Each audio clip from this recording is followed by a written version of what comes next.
Assalamualaikum warahmatullahi wabarakatuh. Selamat pagi anak-anak. Bagaimana kabarnya semuanya? Semoga kalian semuanya selalu sehat walafiat sehingga bisa mengikuti pembelajaran secara daring. Dan tentunya kita semua selalu diberikan kesehatan ya, keberkahan oleh Allah Subhanahu wa taala. Anak-anak, sebelum kita belajar ya pada pagi hari ini, marilah kita berdoa dulu ya. Berdoa dimulai. Berdoa selesai. Pada pagi hari ini kita akan mempelajari akuntansi lembaga pemerintah dengan kompetensi dasar 3.8, menganalisis transaksi yang terkait dengan akuntansi desa atau kelurahan. Baik, kita simak pelajarannya anak-anak. Basis akuntansi lembaga pemerintah. Yang pertama menggunakan basis akrual, yaitu suatu basis akuntansi di mana transaksi atau peristiwa akuntansi diakui, dicatat dan disajikan dalam laporan keuangan pada saat terjadinya transaksi tersebut, tanpa memperhatikan waktu kas diterima atau dibayarkan. Transaksi yang dicatat adalah semua transaksi yang berupa pelaksanaan anggaran. Berikutnya basis kas. Suatu basis akuntansi di mana transaksi atau peristiwa akuntansi diakui, dicatat dan disajikan dalam laporan keuangan pada saat kas ya atau setara kas diterima atau dibayarkan. Transaksi yang dicatat adalah semua transaksi yang berupa pelaksanaan anggaran, pendapatan yang masih harus diterima, pendapatan diterima di muka, beban yang masih harus dibayar, beban dibayar di muka, dan beban penyusutan aktiva tetap.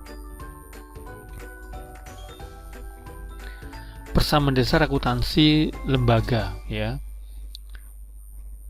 Sama seperti halnya akuntansi secara umum ya, aset itu sama dengan kewajiban plus modal ya, atau kekayaan bersih gitu ya. Maaf, aset sama dengan kewajiban plus kekayaan bersih.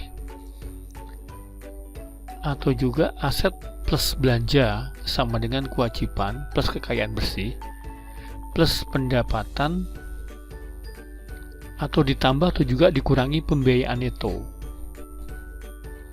Atau aset sama dengan kewajiban plus kekayaan bersih plus pendapatan dikurangin belanja ditambah atau dikurang pembiayaan neto. Itulah persamaan dasar akuntansi lembaga.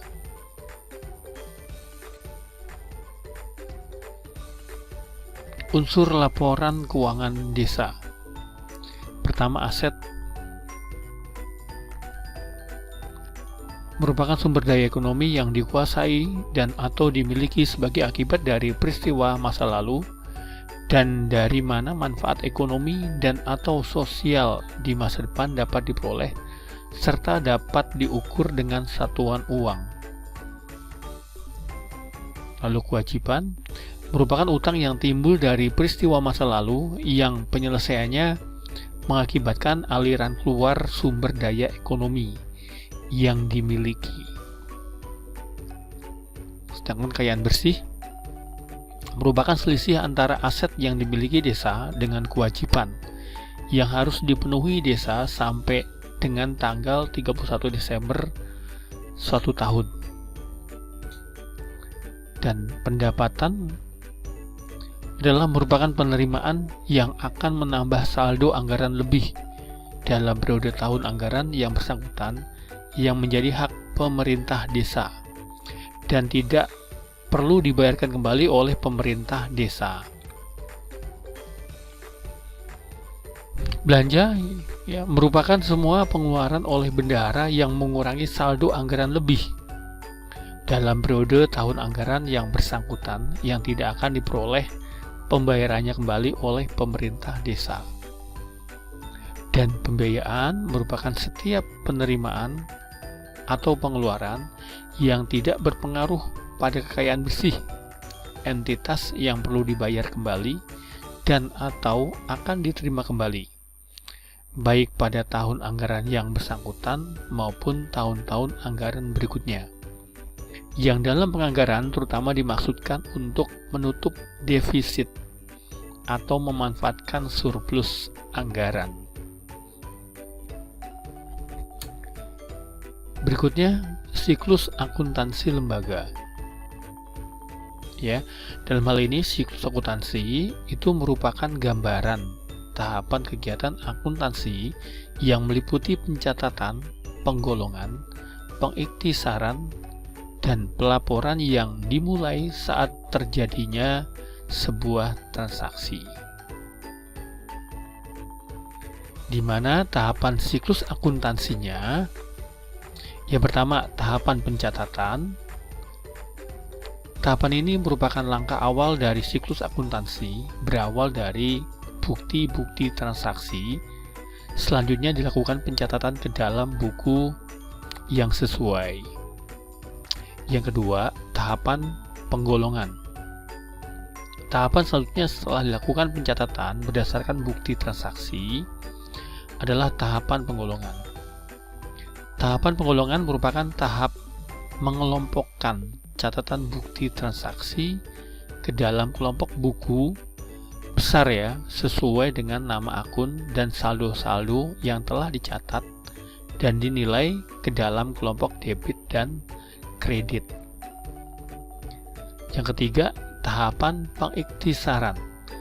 Pada tahapan ini dilakukan pembuatan neraca saldo dan kertas kerja. Laporan kekayaan milik desa berisi saldo akhir akun-akun yang telah dicatat di buku besar utama dan buku besar pembantu. Laporan kekayaan milik desa dapat berfungsi untuk mengecek keakuratan dalam memposting akun ke dalam debit dan kredit. Yang berikutnya, tahapan pelaporan. Tahapan ini merupakan tahap akhir dari siklus akuntansi. Kegiatan yang dilakukan pada tahap ini adalah membuat laporan pertanggungjawaban realisasi pelaksanaan APB desa. Yang kedua, laporan ini berisi jumlah anggaran dan realisasi dari pendapatan, belanja, dan pembiayaan dari pemerintah desa yang bersangkutan untuk tahun anggaran tertentu. Berikutnya, laporan kekayaan milik desa. Dan yang terakhir, laporan yang berisi posisi aset lancar, aset tidak lancar, dan kewajiban pemerintah desa per 31 Desember tahun tertentu. Yang terakhir adalah bukti transaksi pada lembaga pemerintah. Ya, ini adalah bukti-bukti transaksi pada lembaga pemerintahan ya.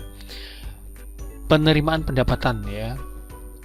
Pertama, bukti transfer dividen. Kedua, kwitansi penerimaan. Ketiga, tanda terima retribusi. Keempat, tanda terima pungutan. Kelima, tanda terima swadaya tunai. 6. Tanda terima barang. 7. Daftar hadir. 8. Nota transfer. Sedangkan belanja ya, dokumen belanja, bukti transaksi belanja adalah dokumen atau formulir yang terkait dengan penatausahaan belanja desa, terdiri dari rencana anggaran biaya ya atau RAB ya.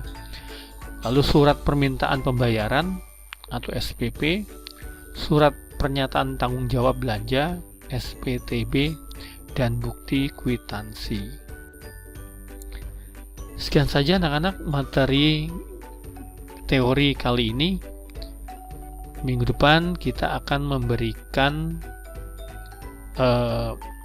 contoh ya pembukuan transaksi-transaksi akuntansi desa ya. Jadi minggu depan kita akan membuat atau mencatat pembukuannya. Ya, jadi teori materi yang kali ini adalah teori, dan tentunya nanti kita akan melakukan ya pencatatan ya terhadap transaksi-transaksi ke dalam pembukuan akuntansi desa ya.